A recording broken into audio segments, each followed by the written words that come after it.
But before we get into all of the nitty gritty of it, Rob, what did you want to set the stage with as far as importance is concerned? Well, feasibilities are one of those things that everyone overcomplicates really easily. Okay. So fundamentally, there's only two things that goes into feasibility. So can you get your site assessment right? Mm-hmm. Can you identify every single issue, every single challenge, problem that's going to happen to the site?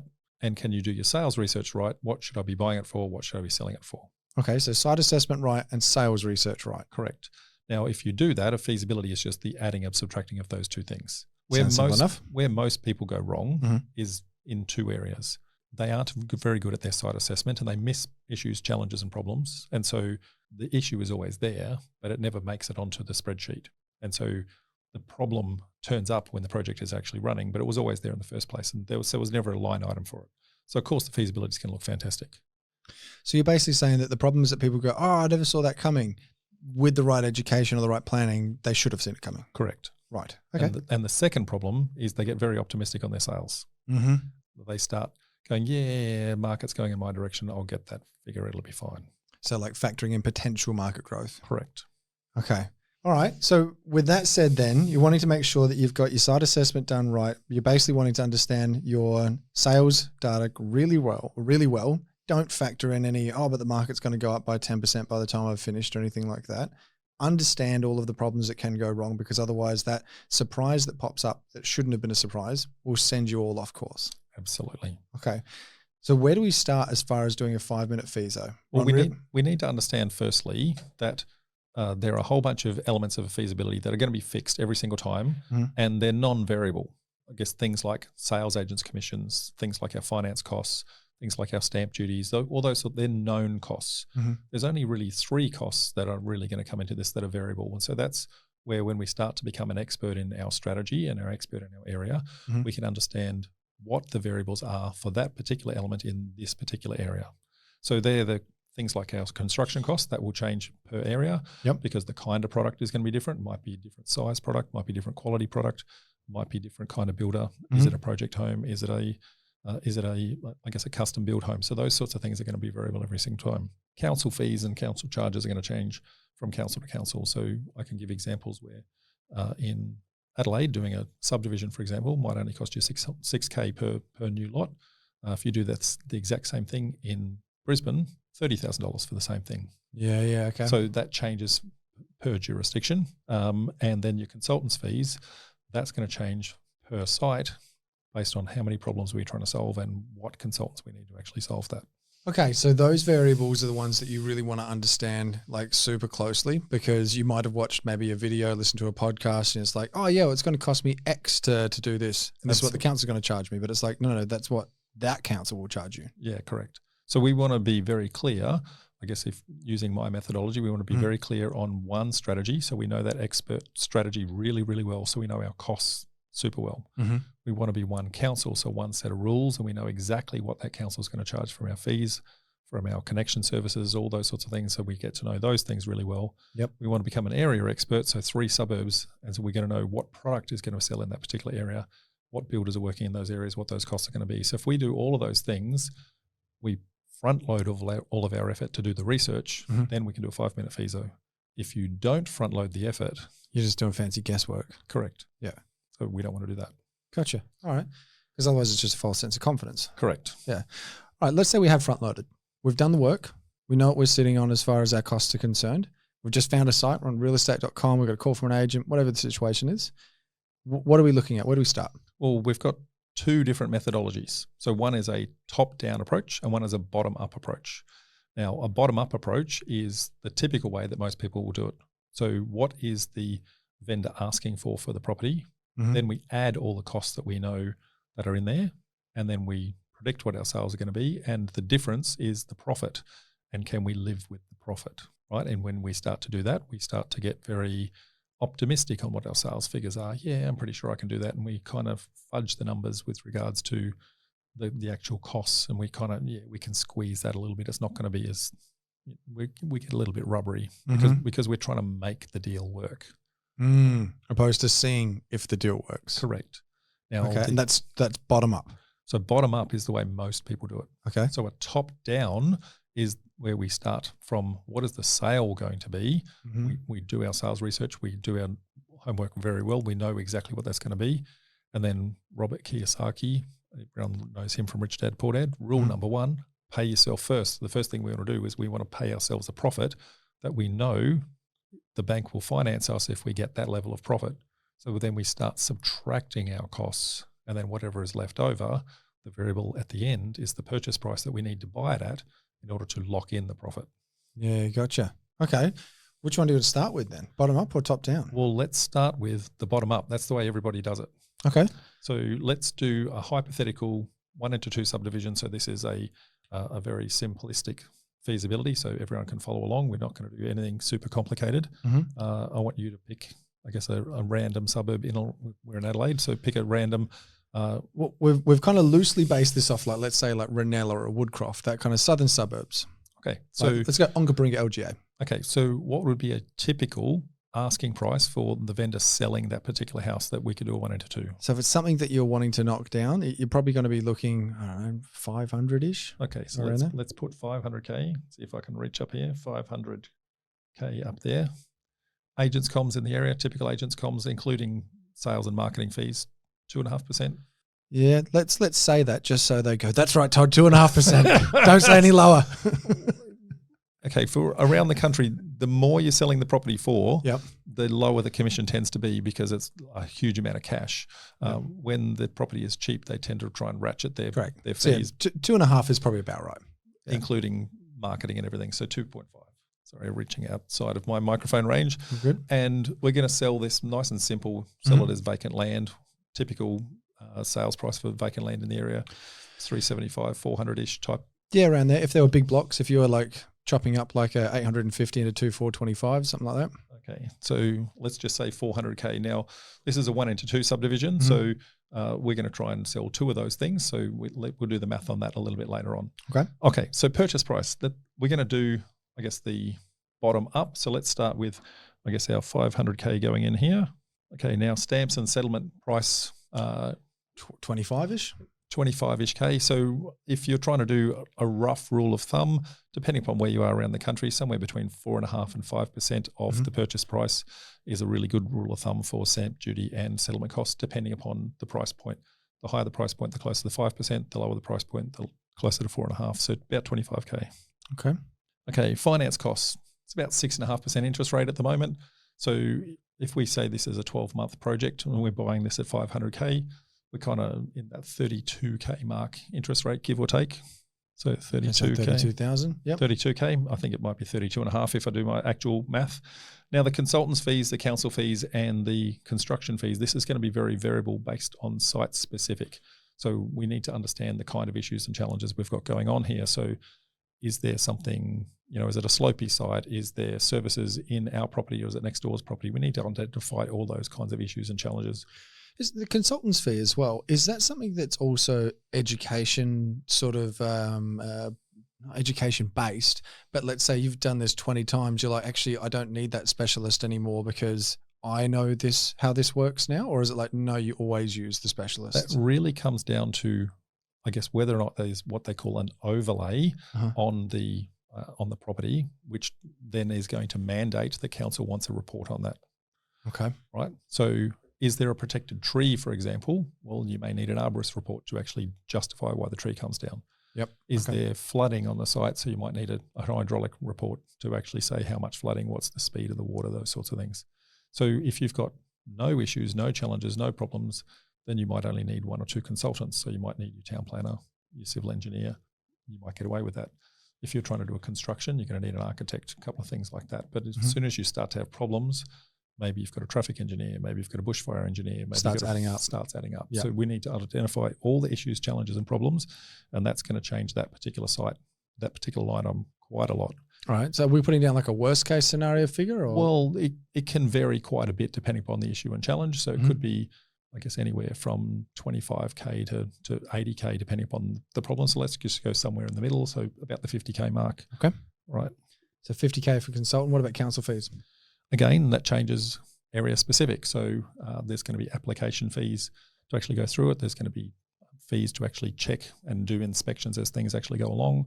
Then there's the council contribution fees at the end of the process. So In this instance, we're probably about 30K all up round trip for everything in around the Adelaide area, give or take, for a subdivision. Okay. So let's do 30K there. Now, whether it be bottom up or top down, these fees are going to be very similar across, or identical in both. Now, the construction element. For our smaller projects, we're typically looking at 20K per lot for services, assuming that they're simple services and easy to connect to and that sort of thing. Yep. Plus a couple of ancillary things, like we might need some driveways and crossovers and just some miscellaneous costs. Maybe you need to clean up your footpath and install a footpath. So if we round trip that at about 50K in this particular instance. 50 grand, okay. That would work in this instance. Now, sales from a legal perspective, if it's a simple, easy transaction and we're selling it as a finished product at the end, we've basically just got some conveyancing costs. Okay. If we're trying to sell it off the plan and it doesn't yet exist, then we have to put together a complicated sales, pre-sales contract that kind of declares what we think it's going to be, that declares all the easements and that sort of thing that's going to be there. So that could vary anywhere from 2K to 5K for a small project. Okay. But the bigger the project, the bigger that problem actually starts to get. But if this is just like straight 1 into 2, we're selling land, we're not worrying about that. Yeah, correct. Gotcha. Okay. Now, from a legals perspective, there's also legals at the front end of things when we actually purchase the property, and we might be needing an entity set up. We might need an option contract, a JV contract, those sorts of things. So if we said legals and kind of rounded that up, in this instance, we'll just say it's a simple, easy project. So 2K is plenty in this instance. Cool. Okay. Now, sales commission, we said about 2.5%. Now, 2.5% of what? Okay, well, we're selling 2 finished product. We said that they're going to be 400K each. So 2 of those is 800K. So if we kind of push up here to the 800K mark. So some rough rule of, if I can do some math in my head, that's about 17.5K commission. Yep. So 17.5. So calculating the profit in this instance is pretty simple. We've got some revenue, which is the 800K coming in. Everything else is a cost. So it's income minus costs. If we look at all of that, just some math that we've done a little bit earlier. So 94.5K profit. So that's 94.5. Now, that if we work out when we add up all of our costs, that's 706K worth of costs sitting here. We would typically measure this as a profit on cost type deal. So that 94.5 divided by the 706.5 works out to be a 13.4% return. So 13.4%. So not bad, really. But like, don't you normally look for 20% though when you're talking about like bigger development kind of deals? Or well, that's the I guess the mythological number that everyone's actually aiming at. The challenge with that is people aren't consistent how they actually measure it. Okay, and I think there's a whole episode on how to actually measure profit.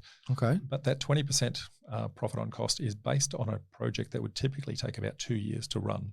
So it's really 10% per annum. When we annualize it, 10% per annum. That's the only way to actually compare deals against each other. So if this deal takes us 12 months, 13.4% is not a bad return. Okay. But if it takes you 2 years, you're not happy. That's a terrible return. Gotcha.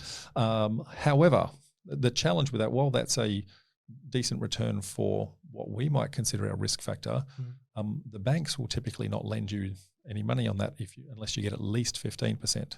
Now, you can get funding in the private sector, and I guess you can also get people with fins on the top of their head, some loan sharks that will lend you down to 12%, but the interest rates ratchet pretty high. I thought you were going down the lizard people path then, not loan sharks. It's loan sharks. Wow, this took a turn, Rob. Yeah. So from that perspective, that's a little bit thin, and because it's a little bit thin, it's close to what we want, and it's not quite what we want. So we start getting optimistic, and we start hunting the deal and go, well, maybe the consultant, I don't need this consultant, and we start shaving numbers. I see what you're doing. We try to manufacture that to be 15%, and we fudge the numbers. Yep. We tell ourselves what we want to hear instead of what we need to hear. Correct. And so we get very optimistic on everything that happens, and it happens quite a lot that we're close, but it's not quite right, and we try to manufacture the profit. All right, so this is bottom up. Correct. So what I tend to do is a top-down type approach. So that is, we start with knowing what our revenue is going to be, and when we're doing this, we're very realistic on what those sales figures are. Whereas in the previous approach, we go, maybe we get 820, and we kind of fudge it. Whereas this way, we can be very solid. hey, I think I'm going to actually get 800K. So we're still using the same 800K, but we're starting at the top. We're starting at the top. Now, in this instance, because we're going top down, we want to pay ourselves first. Okay. Now, Robert Kiyosaki, rule number 1, pay yourself first. So if we're looking for that 15% in order to get our funding, so 15% of 800K, we're looking at 120K profit. And so that's what we're looking to do. Okay. And as we start working our way down, all of these costs are going to be pretty much the same as we go, because we're not going to, in this instance, we haven't fudged the numbers. We're actually being realistic. So we're going to keep those. We're going to keep those, I guess, as close to the same as possible. Okay. And obviously, given we've done all of our research before, like we said, we've front loaded all of the effort. This isn't guesswork now. This is knowing what we're actually talking about. Correct. Okay. Okay. And down settlement, to the bottom now. Yep. This is still going to be the same costs. Just for anyone listening, Rob's just been filling in all of the numbers. Correct. Now, as we start to do this time, what we're going to do is do the 800. We're going to start subtract. And the one that is left over is the variable. So rather than us pushing the profit like we were before, now what we're doing is to say, what purchase price do I need to buy it at in order to lock in the 120K profit? So we get a very different answer. So in this instance, if we do the math, and my pen's not working as good as I would like it to be, is 473, I think, 0.5. We've fundamentally got the exact same deal, but we're looking at it a very different way. So now I know this is the price that I need to buy it at in order to lock in my deal, in order to lock in that profit. Now, of course, the vendor was asking 500K, so there's a differential here of give or take 28K. So now that's the part that we're actually haggling on. And this is where you start looking at what else can I do? What else do they want? Basically making sure that it doesn't just come down to the dollars and cents side of things. I don't want to take us too much away from the FISO, but getting to an end result. Yeah, but this is now what I call a baseline. So this is what I need to buy it at to get that deal. But the vendor's circumstance might be very different. So discussed low and no money down type opportunities, they might not be in a hurry. We might be able to get the 500K that they're after, but we need some terms that are actually going to make that worthwhile for us. So for example, we've got some finance costs. Well, that's a sacrificial cost. If they let me have a deferred settlement, I might be able to reduce my finance costs. And instead of giving that to the bank, I might be able to give that to the vendor instead. Okay, so you got 32 grand there in finance costs, but if they give you 6 months, well, if they gave me 12 months. 12 months, that all goes. Well, that all completely disappears. I'll pay them that 32K instead of paying that to the bank instead. Yep. My feasibility is still the same, but my cash flow is much better for the deal. Okay. Now there's other things that they could have done. For example, like we could do a JV with a landowner. Well, if we do a JV with a landowner, well, we don't purchase at all. So the settlement stamp duty would disappear because we're not buying it off them, and the funding costs would disappear. So now there's actually more profit in the deal, and we might do that as a profit split with them. So the deal is more profitable, but we're going to give some of the profit away. Gotcha. But we know the baseline that we're basing everything on to say, well, it's this plus some add backs. Top down just seems perfectly logical to me now that you've explained it this way. Why wouldn't everyone do it this way? Actually, let me rephrase that question. Is there any reason you would do bottom up? Is there anything that has on, but that's better, that's clearer, that's anything? Well, this is how your bank is going to be assessing it. Okay. And in the end, you're going to have a contract of sale that is very definite in what you're wanting. So before we said the asking price was 500K, whereas we're actually going to have a contract price. So whatever we've negotiated in that contract price. So we would do that bottom up once everything's locked in stone. The thing that I like about this is I think it's protective of getting too emotional in a deal. I said to you before, a saying that got told to me ages ago is don't ever fall in love with the deal because it will never love you back. And I feel like this is something that can help you not fall in love with the deal. Numbers are not emotional. Yeah, absolutely. And Rob, for anyone that's wanting to get into a little bit more detail, the calculation side of things, they're not wanting to go pen and paper on a whiteboard like we are, where can we send them, mate? Well, this is just the back of the envelope side of things. We still need to take a feasibility to a lot more detail.